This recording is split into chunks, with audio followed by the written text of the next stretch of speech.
بسم الله الرحمن الرحيم ألهاكم التكاثر حتى زرتم المقابر كلا سوف تعلمون ثم كلا سوف تعلمون كلا لو تعلمون علم اليقين لترون الجحيم ثم لترونها أين اليقين ثم لتسألن يومئذ عن النعيم صدق الله العظيم بسم الله الرحمن الرحيم والضحى والليل إذا سجى ما ودعك ربك وما قلى وللآخرة خير لك من الأولى ولسوف يعطيك ربك فترضى ألم يجدك يتيما فآوى ووجدك ضالا فحدى ووجدك عائلا فأغنى فأما اليتيم فلا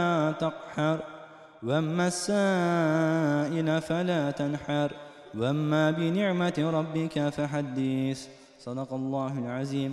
Fatiha. Bir iş ortaya koyamayıp koyanları konuşanlar. Çok kısacık makale okuyacağım ama çok hoşuma gidiyor ya. Biri hakkında duyduğunuz bir şey tamamen uydurma olabilir. Maalesef çok boş adamın olduğu bir asırda yaşıyoruz. Boş adamların da yapmayı sevdiği şeyler vardır yani. Mesela klavye korsanlığı. Evde oturayım biraz gevezelik yapayım. Bir de insanlarda bir ego var ya, kendini üstün gösterebilecek bütün mücadelelere kendilerini koymak isterler. Böyle olunca insan bir şey yapmadan kendini nasıl üstün gösterebilir? Gösteremez. O yüzden bir şey yapan birini kötüleyerek kendinin daha iyi yapabileceğini ispatlarsın ve böylece üstün gösterebilirsin. Ne ile? Yine lafla. Üstad Hazretleri'nin aynesi iştir kişinin, lafa bakılmaz, şahsın görünür, rütbeyi aklı eserinde diye Risale-i Nur'a aldığı Ziya Paşa'nın cümlesi. Bu noktada herkes kendini iyi bilse demek bir sıkıntı var ortada. O yüzden cümleler ya da insanların kendini tanıtma veyahut pazarlama veya satma lafları aslında her zaman komedi kıymeti olan cümleler değil. Çünkü birçok insan kendisi hiçbir icraat yapmadan, mesela izliyoruz, yine Allah razı olsun tabii de, yıllarca konuşan insanları görüyoruz. İslam adına konuşmalar, ümmet adına konuşmalar, ama yani bu işler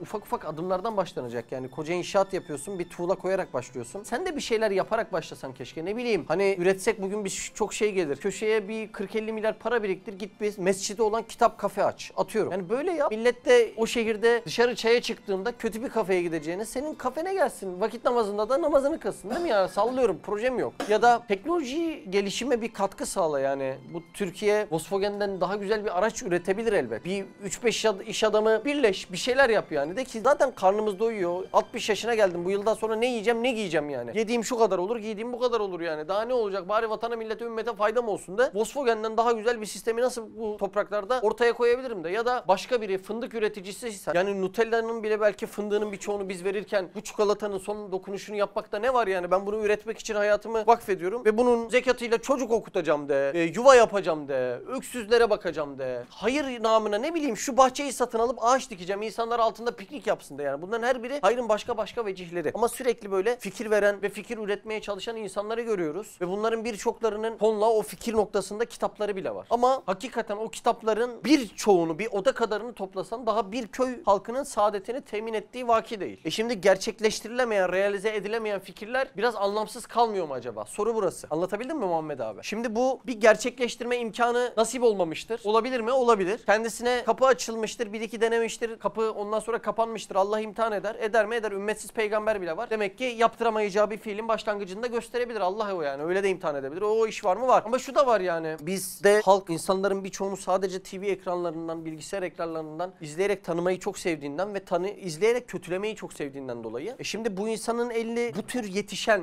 bu tür büyüyen insanların gelecekte de ortaya maddi ve manevi cihette yapıcı bir şey koymasını beklemek biraz ahmakça oluyor. Çünkü hakikaten toplumun nesil yaklaşık 25-30 yılda bir nesil değişiyor. Toplumun neslini neyle büyütürsen o şekilde büyümeye devam eder. Mesela ben örnek vereyim bir iki tane. Bugün cenazeye gittiğimizde biraz tefekkür ettim de, cenaze vardı, eniştemin babası vefat etti. Cenazeye gittik beraber İrfanlarla. Kendi çocukluğumu biraz hatırladım. Mesela senin ailenin, anne babanın, ata dedenin sevdiği bir büyük eve geldiğinde senin çocukluğundan büyüme evresine kadar, ne diyeyim, 4 yaşından 12-13'üne kadar diyeyim, atıyorum. O yaş boyunca o kişinin evi hep evde yad edilir. Şimdi bu çok zararlı bir şey bir çocuk için. Bunu birazdan hikayeme devam ettiğimde belki anlamlandırabileceksiniz. Şimdi kafamda sürekli anlamlandıramadığım birisi var. Mesela şimdi şurada Bakkal Ali abi desen, şu an Mersin'de var olan 500.000 tane aylık geliri belki kar cihetiyle 3.000 lira cebine kalan bir tane meslek erbabının eli işidir dersin. O an onu kıyaslayamıyorsun. Annen babanı kıyaslayabiliyor musun? Evet, hayatında en değerli şey. Onlar birine büyük dedi mi en büyüğe gidiyor o iş. Bu çok zararlı bir şey yani. O çocuk o insanın koyacağı yeri bilemiyor ondan sonra. Anlatabiliyor muyum? Hani o bir de çocuğa yapmacık cihette bol bol hürmet göstermesini isterler ya. Amcanın dediğinden çıkma, amcan sana tavsiye versin diye. O çocuğun Allah'ı, peygamberi, sahabeyi, bu işin mirasçılarını duyması gerektiği bir yaşlarda. Duyması gerektiği derken kafaya vura vura değil. Ya onlar bu mirası bize verdi. Onlar sayesinde namaz kılıyoruz diye evde söylesen o çocuğun gözünde büyüttüğü değerler ondan farklı olacak. Çocuk aklı genelde 3 şekilde çalışıyor. Ya bir çocuk tümevarım yapmaya çalışıyor. Ya bunlar da aslında gelişmiş zihni ama başlangıcı var çocukluk evresinde. Hani küçük bir şey görüyor. Annesi bir yerde korumuş. Annem her yerde korur. Atıyorum. Böyle basit tümevarımlar yapabiliyor çocuk. Bir tümevarım yapıyor. Zaman zaman işte tümden gelim yapabiliyor çocuk zihin yapısı olarak. İşte bir bütünü görüyor. Oradan parçaları kendisi analiz edebiliyor. Bunlar aslında dediğim gibi üst biliş sistemleri ama hani çocuğun da kullanabildiği sistemler var. Bir de kıyaslama dediğimiz bir evresi var çocuğun. Kıyas yapabiliyor. Şimdi mesela Halis'le İrfan'ı kıyaslayayım. Meslek olarak kıyasladım. Kilo, boy, ikisi de erkek. Şöyle böyle yapabilirsin. Ama orada kıyaslama yapabileceğin elinde bir donen yok. Çocuk bir yaşlıya hürmet göstersin mi? Evet, ama haddini aşmadan onları öğretmen lazım. Yani eve bir büyük girdi, çocuk elinde tablet. O da çok laçka bir çocuk çıkar ortaya. İleride ilk satacağı, tanımayacağı kendi anası babası olur menfaati bittiğinde. Anladın mı demek istediğimi? Şimdi bu da sadece arada anlatmak istediğim bir şey. Toplumu küçük yaşta nasıl büyüttüğün, bunun çekirdek yapısı aileden düşün. Kardeşini, etrafımızda benim kızımı falan. Bu çekirdek yapıda büyütmek çok önemli. Şimdi son dönemlerde eski dönemlere göre insanların imkanı arttığında ya ben bunu böyle geliyorum. Şimdi çocukluğumla kıyaslıyorum. Apartmandaki araba sayısına bakıyorum. İnsanların imkanına bakıyorum. Yollara, teknolojiye bakıyorum. Şimdiye bakıyorum. Çok artmış geliyor bana. Yani bu böyle bir kıyas yapıyorum. Anladın mı demek istedim? Yoksa ekonomi, politika anladığım işler değil. Böyle bir kıyas yapıyorum. Çocukken en gelişmiş araba şu apartmanda, mahallede bir iki tane görürdün. Geçen konuştuk ya, Tempra görürdün. Of, Tempra değil mi abi yani? O zaman onu gördük böyle. S-kasa Mercedes film çekilmek içindi. O Almanya'dan gelen adamın bir hikayesi filmi için falan. Şimdi bakıyorsun ya aile başı 5 araba yani. Bir de şirketi varsa üstüne kayıtlı araba sayısı 125. Bir tane ailenin yani. O yüzden bana imkan çok artmış geliyor ve insanlar bütün kazanımlarını oraya teksif etmeye, oraya merkezilendirmeyi de çok daha önemsiyor. Dünyamı hızlı kurtarayım ve hiç bitmiyor dünya kurtarma işi. Biriktirdikçe bu sefer kaybetmeme korkusu kazanmanın mücadelesinin çok üst seviyelerine çıkıyor.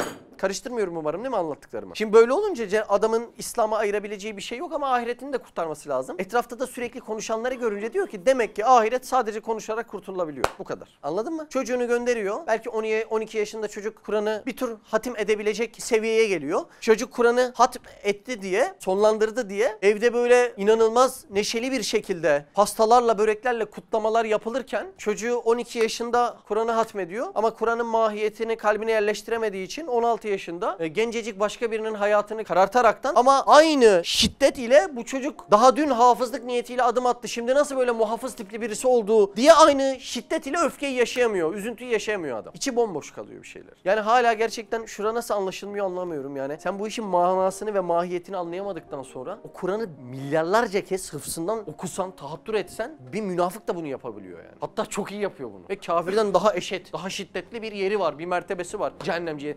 Çok basit bir şey. Kesinlikle cevap vereyim adamın işine gelmiyor. Anladın mı? Dünyayı seviyor, bırakmak istemiyor. İslam'ı da bir şekilde tutabilir miyim diyor. Etrafında bir radyoaktif akımına kalıyor. Yani onlar da kirli iş yapıyor, ben de yapayım diyor. Zaten bir cumaya giderim. Masada da İslami bazı kelamlar ederim. Dedemi de anlatırım. Şeyh de biliyorsun. Ve biz seyidiz, onu da biliyorsun. Yine 2 hafta önce yaşadım bir arkadaş. Dışarıda denk geliyoruz. Her seferinde de çok garip hayatları olduğunu anlatıyor. Ben denk gelmelerimin bir ikisi de garip geliyor ve bana sürekli Seyit torunu olduğunu söylüyor. Ne yapacağım o zaman? Git İslam'ı yay bir yere. Seyit torunuysan bana ne anlatıyorsun? İfade edebiliyor muyum demek istediğim? Yani o akrabalık onlar için önemli geliyor ama Ebu Leheb de akraba mesela. Orayı bağlayamıyor adam. O da öz amcası. Hani bu işin bu kanadı da var diyemiyor yani. Sen diyorsun ama. Demek lazım yani. Bazen hakikati incitmeden adama bir dokunuşla uyandırmak lazım. Şimdi konuyu çok uzattım. Ben uzun süredir icraat yerine lafla yoğun dönen bir İslamiyet olduğu kanaatindeyim. O yüzden bir icraat yapmak da insanlara çok garip geliyor. 100.000 tane sahabe veda hutbesinde dünyanın muhtelif yerlerine dağılıyorlar. Kimi 20.000 kilometre. Düşsene atla, yalın ayak yürüyerek gidiyor. İslam'ı yaymaya çalışıyor ve bölge bölge. Yani şimdi Habeşistan dediğin yer buradan daha mı küçük? Estağfurullah. Dev gibi bir yer. Zamanında birileri gidiyor. İşte şimdi ya bir tanecik, 2 tanecik adam değil mi? O dönemlerde gönderilen sahabe, 3 tane, 5 tane sahabe. Yani ülke ellerine alıyorlar. Musab bin Ümeyr de aynı örnek. 17-18 tane hıfzında ayet ile Yesrib'i Medine'ye çevirebiliyor. Biz milyon tane adamız. Şu 4 katlıyı zor bitirdik. Ya adam İslam'ı bilse diyecek ki Arkadaş ya biz gerçekten tembeliz ya. Bu kadar adamız daha burayı bitiremedik diyecek insan. Ben 4-5 yılda burayı bitirirsem dünyaya nasıl duyuracağım bu işi? Bütün ömrümü inşaatla mı geçireyim? Be adam sen de oradan bir şey yapman lazım. Sen de oradan başka bir şey yapman lazım. Hayır yapmıyorsun. Bir de sen yapmayınca başkası yaptığında seviyen düşecek. İlk cümle şimdi biraz mana buldu mu? Maalesef üzülerek söylüyorum çok uzun süredir lafla İslam gemisinin yürütülmeye çalışıldığı bir dönem yaşıyoruz. Üzülerek söylüyorum. Manası boş, mahiyeti boş. Ya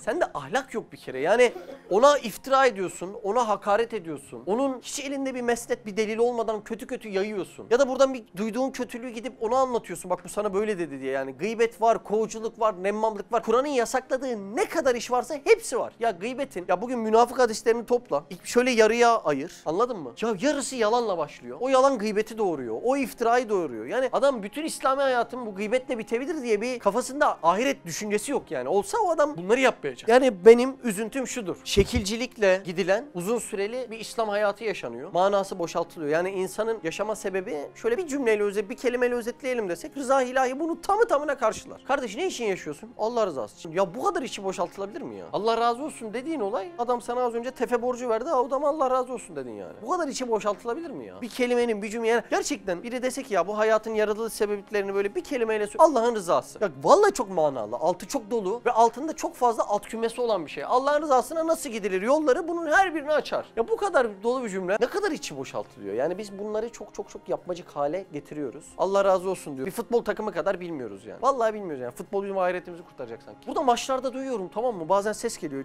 Maç gününü falan bilmiyorum. Ses duyuyorum böyle. Allah Allah diyorum ya. Sese bak diyorum. Ve çok inançlı sesler duyuyorum. Gerçekten bugün stadyumda olsa stadyumu titretirdi. Burada duyduğum sesler yani. Burada hep kafelerin olduğu bir yer olduğu için bu sesleri yani samimi olduğunu düşünelim. Üstad ne diyor? İhlas şerde dahi netice verir diyor. Bu sesleri Kudüs elimizde değil diye aynı üzüntü ağlayışla duyamıyorum diyorum yani. Çok üzücü bir şey ya. İfade edeyim mi? Ya da hakikaten dışarıda bir sürü insan yalan söylüyor, dolan söylüyor ya. Birileri desin ki ya şu adamları toplatayım da ahlak anlatayım. Biri desin şuraya atıyorum yani İslami kafe açayım yani mescidi olan. Biri desin ki yani ne bileyim insanların aklı kalıyor bu tavukları nasıl yiyoruz diye. Videolu, canlı kesimli, helal bir tavuk açayım desin ve gerçekten bir menfaat düşünmesin artık yani. Birileri bu eyleme döksün. Ben diyorum ki maalesef ama asla ümidimi kaybetmiyorum. Zirveye çıkacağız bu noktada. Olumlu manada. Şu an için ama üzülerek söylüyorum ki insanlar aksiyon hayatını kaybettiğinden, masada kim Allah kitap dese karşıdaki de ona çok rahat inandığından, kim iftira atsa karşıdaki ona da çok rahat inandığından dolayı İslam aksiyonel bir yapısını kaybetmiştir ve sadece kim güzel konuşuyorsa onunla olalım, onunla birbirimizi tatmin edelim yapısına bürünmüştür. Üzülerek söylüyorum. Bu ümmet sadece oturduğun yerde kavli bir cihette dua ümmeti değildir. Bu ümmet proje ümmetidir. Efendimiz Aleyhisselam'ın son konuşmasının nihayetinde bile 100.000 sahabe 20.000 kilometre dahil Çin sınırına kadar muhtelif yerlere gitmiş bir ümmetten bahsediyoruz. Bu ümmet masada iş yemeklerinde araya da Allah'ı katalımla olabilecek bir ümmet değildir. Bu ümmeti bu hale getirenler icraat yapan adamları gördüğünde biz demek ki bir şey yapmıyormuşuz diyemeyeceğinden o adamı kötülemek zorundadır. Laf bu. Ben anlatabildim mi derdimi?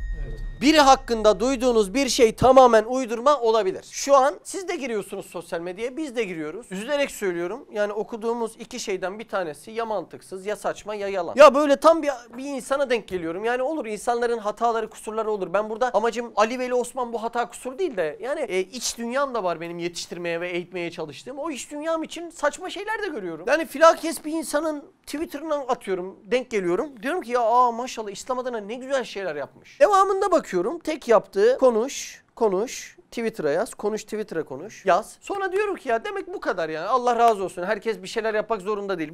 Bu abimiz de, kardeşimiz de böyle devam ediyor demek diyorum. Devamına bir bakıyorum böyle. Bu sefer orada ilgi çekme olayları başlıyor. Bu gereksiz Twitter çöplüğünden uzak duruyorum ki kendi yeni kitabımı yazabileyim. Bir tane böyle cümle buna benzer. Arkadaş tam 3 saat sonra nasıl siyasi paylaşım yapabiliyorsun ya? 4 saat sonra da ona cevap yazana cevap. Akşamına da ispatlamaya çalıştığım videolar. Ertesi gün giydirme. Bir ertesi güne bakıyorum İslam hariç her şey yazılı o sayfada.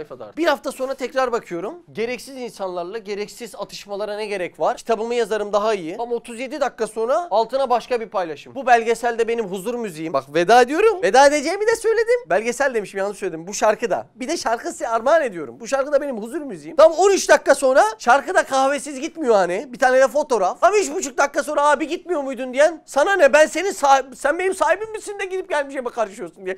Bir tane gidip kafada neler kuruyorsun? Bu can sıkını ya bak olay şu. Saf ego yani. Ben çok biliyorum ve insanlar benden dinlemeli, öğrenmeli. Hepinize ben anlatmam lazım ey cahiller. Ya bu yani içeride bu dürttüğünü düşünüyorum ben. Bu dürtmese bu kadar saçma bir hikaye gitmemeli bir yere. Gidemez bir yere ya. İfade edebiliyor muyum demek istediğimi? Yani vallahi çok üzücü yani. Bana garip ve üzücü geliyor. Biri hakkında duyduğunuz bir şey tamamen uydurma olabilir. Az önce anlattığım şeytan bu asırda insanların ruhunu bu şekilde manipüle ediyor diye bahsettiğim olaydan dolayı ben size diyorum ki Curat suresinde de geçen size gelen bir haber olursa orada fasıktan diyor ayet-i kerimede. Size bir haber ulaştığında bunları tahkik etmeden ne aklınıza ne kulağınıza ne kalbinize almayınız biraz. Tamam mı? Tahkik edin ya. Bugün internette 3 gazoz kapağına cenneti garantileyen siteler de var yani. O yüzden her şeye böyle nazarımızı kesbetmemize, inanmamıza asla gerek yok. Hatta biraz iddialı olacak da inanın okuduğumuz, duyduğumuz, dinlediklerimizin yarısından çoğu yalan ve boş haber desek şey olmaz yani. Garip olmaz. Yarısından çoğu. İfade edebiliyor muyum demek istediğimi? Ben bir belgeselde bugün izledim. Yurt dışında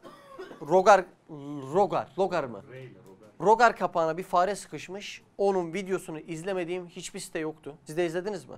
İtfaiye kurtarmış. Siz de izlediniz. Kurtarılsın tabii yani. O bir canlı. Ona bir lafım yok. Ama daha Doğu Türkistan'da, Myanmar'da, Arakan'da, Suriye'de o ölen ufacık çocukların paylaşımını daha dünyada görmüyorum. Demek ki o izlediğimiz haberler boş haberler birader. Bu kadar yani. Anladın mı demek istediğim? Demek bu işin manipülesi de böyle tatlı tatlı, sevimli, sempatik şeylerle oluyor. Üzülerek böyle olduğunu düşünüyorum. İçinde bir sürü de yalan olduğunu düşünüyorum maalesef. O yüzden bence davasında dalgıç olan adam umuma karşı dalgındır. Daha Kur'an'ı bilmiyorsun. Ey ulan nefis de kendine. Kur'an'ı bilmedikten sonra ne hatta senin başka şeylere dikkat veriyorsun de. O işlerini de azalt, güçlerini de azalt. Yani Kur'an'ın ışığıyla bir yolda da yürümedikten sonra dünya senin olsa ki Allah dünyayı yaratmak çok kolay. Kün dedim Allah bir dünya daha yaratır. Demek amacı o değil. Başka bir amacı var Cenab-ı Allah. Yani Cenab-ı Allah için dünya yaratmak veya toplu iğneyi yaratmak yokluktan yarattığı için kün cümlesiyle, kün fabrikasıyla yaratabiliyor. O yüzden ya ben de bugün 17'de daha fazla zekat verdim. Dur daha çok çalışayım ama namazımda yok. Allah'ı da çok tanımıyorum. Çok sorun değiller. Tatmin olmamak lazım. Ateş olmayan yerden duman çıktığı sıklıkla vaki. Yine şeyi bahsediyorum. Gerek aramızda konuştuğumuz, gerek belki kahve sohbetlerinde, gerek insanların vakit geçirelim diye birbirlerinin ruhlarını ve ahiretlerini diri diri yediği meclislerde. Bunlar çok oluyor. Az önce ki söylediğimi tekrar etmek istiyorum. İslam'ın aksiyonunu bilmeyen, sahabe nasıl yaşamış bilmeyen, ben bu asırda kendi istidadım ölçüsünde ona nasıl benzeyebilirim mücadelesine girişmeyen insanlar sadece konuşma ile ahireti kurtarabileceğine ve kalbini itminana erdirebileceğine kani olurlar. Böyle insanlar aksiyon ve amel nasıl yapıldığını bilmediği için bir amel gördüklerinde ortaya bu amele çok şaşırırlar. Ve şaşırdıklarında zaten güzel bir şey yapılabilseydi ben yapardım egosal düşüncesiyle onu sürekli kötülerler. Altında şu var üstünde var. Ben Almanya'daki olayı anlattım mı size? Almanya'da Filankes şehrinde Filankes bir camiye gittim. Murat. Abi ben camiyi gördüm. Ben bayıldım abi. Ben çok beğeniyorum. Yani modern cami de görsem ya da ne diyelim ötekine? Efendim? Tarihi geleneksel cami de görsem abi benim çok hoşuma gidiyor. Yani bir adam bir yapıya laf söyleyeceksen şurada tefecinin yapısı var. Önce git ona söyle. İslam'a daha zararlı. Ondan sonra gel camiyi eleştir. Yani ona bile çok takıntılı millet var. Birine laf söyleyeceksen uyuşturucu satan herif var şurada. Git onlara söyle yani. Önce onlara söyle sonra buraya vaktin kalsın eleştir yani. Daha büyük bir şey varken ne kadar gereksiz konuşmalara şey yapıyorlar. Ben o camileri görüyorum çok mutlu oluyorum hamdolsun. Almanya'da da öyle bir cami gördük. Yanımızda da Allah razı olsun arkadaşlar vardı. Abi camiye giderken camiye gittiğimde ve camiden çıktıktan sonra 3 evre boyunca arkadaş önüne gelen camiye bir kulp buluyor yani. Onu yapan zümreye bir şey diyor falan. Onlar da işte filan kez o onunla arkadaşmış, o onunla arkadaşmış ayrılmışlar. Onlar o camiye bakmış, onlar öbür camiye bakmış. Şey olmuş yani. Kıvılcım olmuş. Ya camide güzel de hani şu yapanlar da acaba şöyle mi yaptı, böyle mi yaptı, şöyle mi etti, böyle mi falan. En son bir arkadaşa dedim de kardeşim kibarca çok kibar girdim önce. Hani Allah razı olsun yapandan. Bunun hayrı şerrinden daha fazladır. Şöyle böyle falan fıstık. En son dedim ki ya kardeşim bana niye anlatıyorsunuz ki yani? Biri buraya yaparken belli başlı menfaatler gütmüşse, belli başlı bir şeyleri yanlış yapmışsa Allah iki cihan ya ıslah eylesin, ıslah etmiyorsa belasını versin adamın. Ama ortaya güzel bir şey çıkmış ve sen bana bunu anlatıyorsun. Hadis-i şerifte çok açık bir şekilde söylüyor. Ya hayır söyle ya sükût eyle. Ya senin bana söylemekte bir hayrın var mı? Yok. Ama İslam lekeleniyor işte. Bu sefer onu duyan diyecek o cami böyleyse bu cami de böyle, öteki cami. Ya sen niye camilere laf söylüyorsun? Camiler böyle. Ya o camiye giren adamların %90'ının, 95'inin böyle bir gündemi yok. Geliyor oraya, huzur buluyor, namazını kılıyor. Bir şey vesile oluyor. Ve içinde kütüphanesi, kafesi falan da var. Fatih o kadar güzel ki yani cami. Çok gereksiz şey yani. Evet. Ateş olmayan yerden duman çıktığı sıklıkla vaki. O yüzden böyle cümleleri boş ver ya. Aman ne olacak? Ahiret boşuna mı var? Ya efsane bir şey anlatayım mı? Bak Hacı abi. Bir adam kendisine yapılan haksızlık namına zerre zerre, kıl kıl, gram gram, dirhem dirhem bütün hakkını bu dünyada alma noktasında deliler gibi buna inanmışsa ve zerresine kadar ben bu hakkımı almadan bir uyku bile uyumayacağım derse bu adam adalette ifrat etmiş olur. O zaman ahiret boşuna. Doğru mu? Bir adam elinden geleni yapacak ama Cenab-ı Allah'ın mahkeme-i kübrası ve şaşmaz bir adaleti var diye oraya da tevekkül edecek. İfade edebiliyor muyum demek istedim? Bizim bu 4 katlı yaparken bir merdivende dolandırıldık. Bir de ışıkta dolandırıldık. İkisini de verdik yani mahkemeye. İkisinde de hamdolsun bizi haklı buldu. Tabii haklı bulduktan sonra şey oluyor. Arıyorlar. Anlaşmaya çalışıyorlar ama hala kötü bir niyetle anlaşmaya çalışıyor. Yani şunu da şöyle yapalım. Bunu da az vereyim. Bak bu böyle. Yani hala o kadar üzücü şeyler yaşıyoruz ki telefonda. En son kendi adımıza şöyle bir karar aldık. Yani bu işin sonunun sadece bize bakan kısmını düşünmeyelim dedik. Ya biz bu arkadaşların, bize dolandıran insanların niyetlerinin güzel olmadığını düşünüyoruz kendi adımıza. Ve biz bu adamları şu an tamam ya canınız sağ olsun abi dersek başkasına da yapacaklar dedik. O yüzden en son tam İrfan'la bunu konuştuk. Dedi, kardeş parası marası adam ukalalık ediyor anladın mı? Avukatı arıyor. Faturayı ama bir görmek istiyorum falan değil mi? Yanlış mı söylüyorum? Böyle bir ukala en son dedi ki İrfan kardeş muhatap olma. Faturayı da bırak. Yani adamın yaptığı terbiyesizlik çok fazla geçti. Dedik kardeş biz isterse adam 10 yıl sonra versin parayı o da önemli değil. Biz bu adama icra mı mahkeme mi neyse bunların hepsini yapalım. Bari başkasının canını yakmasın dedik. Biz böyle yaptık yani. Bu yüzden dedik kardeş muhatap olma ya. Ver avukata. Biri dedi ki icra göndersek adamın hesabında yoksa daha çok uzardaydı o iş. Ben dedim ki sorun değil abi para. Gönderelim. Varsa adamın bir şey olsun yani. Bir canını yakalım yani. Çünkü adam adaleti çiğniyor. Bizden başkasına aynı cesaretle yapmaz. Kimin doğru söylediğini anlamak için kişinin ürettiği işe bakmalı. Bir baştan okuyayım karışmasın. Biri hakkında duyduğunuz bir şey tamamen uydurma olabilir. Ateş olmayan yerden duman çıktığı sıklıkla vakidir. Kimin doğru söylediğini anlamak için kişinin ürettiği işe bakmalı. Hangi cümle geldi aklına? Aynısı işte kişinin lafa bakılmaz.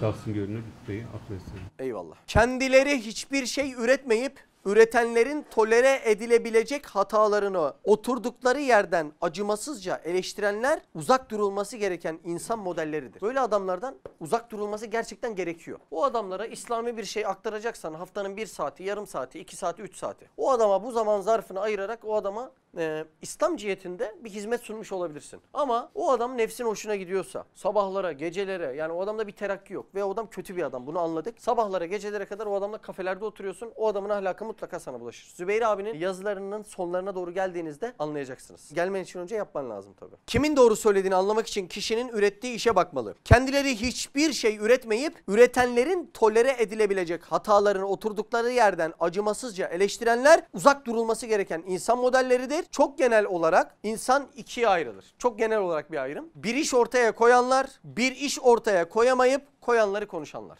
Genelde böyle olmuyor mu? Mesela masada oturuyorsun, etrafta ahbabın var. Ne konuşacaksın? İki şey konuşabilirsin. Ya var olan bir işin vardır, kafan oradadır. Bu işin gelişimiyle ilgili, projesiyle ilgili, dökümüyle ilgili. Ne yapabilirim? Mesela bizim elhamdülillah çok uzun süremiz ya abi ya akrilik nedir, çimston nedir, lambaların hangisi güzeldir? Önümüze gelene fikir sormak ile geçti. Ve ben bu halden hamdolsun çok mutluyum, mesudum. Yıllarım bu cihette geçti ve gereksiz meseleler aklıma, kalbime bir cihet değiştiyse yerleşmemiştir diye ümit ediyorum elhamdülillah. Bir insan ya yaptığı bir işi konuşur ya da neyi konuşur? Yani buranın içerisindeysen buranın içindeki duvarları konuşacaksın. İçerideysen iş konuşacaksın. Dışarıdaysan iş yapanı konuşacaksın. Tabii ben hani burayla örnek veriyorum da yani dünyada tek yapılmış İslami iş bura değil ki ya. Ben kendimden söylüyorum. Yani herkes bunu türetebilir öyle değil mi? Üretebilir, türetebilir. Ya bu iş böyleyse benim işim de böyle yani. Sen de bura benim cephem olduğu için yani. Tabii bu cephe İslam tabelasının asla önünde değil. En altlarında olur. Ama asla önüne geçemez. Yani bu tabelacılık ümmet perspektifinin önüne asla geçmemesi lazım. Yoksa futbol takımından çok farksız oluyor. İfade edebildim mi demek istediğim? Çok genel olarak insanlar ikiye ayrılır. Bir iş ortaya koyanlar, bir iş ortaya koyamayıp koyanları konuşanlar. İftiralar her zaman bu ikinci zümreden. Anladın mı? Paranoyaklık yani. Bir iş ortaya koymazsan koyanları konuşursun ve ne olursun abi? Paranoyak olursun. Victor Hugo şöyle der. Birisinin sizden nefret etmesinin gerçek nedeni sizin gibi olmak istediği halde asla sizin gibi olamayacağını bilmesidir. Anladınız mı abi? Haset yani hasetin tarifini yapmış. Devam ediyorum. Victor Hugo birisinin sizden nefret etmesinin gerçek nedeni sizin gibi olmak istediği halde asla sizin gibi olamayacağını bilmesidir der. Birisini eleştirmek, ona var olmayan şeyler yakıştırmak, yapılmak istenen ama yapılamayan işe dahil olmuş gibi hissettiriyor eleştireni. Bir daha okuyayım mı? Çok güzel. Bak burası işte ana cümle ama yine şey gibi hani egonun yönlendirmesi gibi altından düşünürseniz güzel olur. Birisini eleştirmek, İrfan bak çok ince. Ona var olmayan şeyler yakıştırmak. Birisini eleştirdiğini düşün koyuncu. Var olmayan şeyler yakıştırdığını düşün. Yani yalan. Evet yalanları, iftiraları. Yapılmak istenen ama yapılamayan işe dahil olmuş gibi hissettiriyor eleştirene. Anladın mı abi? Ben burayı burayı eleştirdim diyelim. Burayı da hep yapmak istiyordum ama yapamıyorum yani. Ben bu işe dahil olmuş gibi hissettiriyor. Tam bu. Olay bu. Bu lezzet hissi yani. Çok ince değil mi? Kişinin ortaya çıkardığı iş onun aynası değil, bizzat kendisi.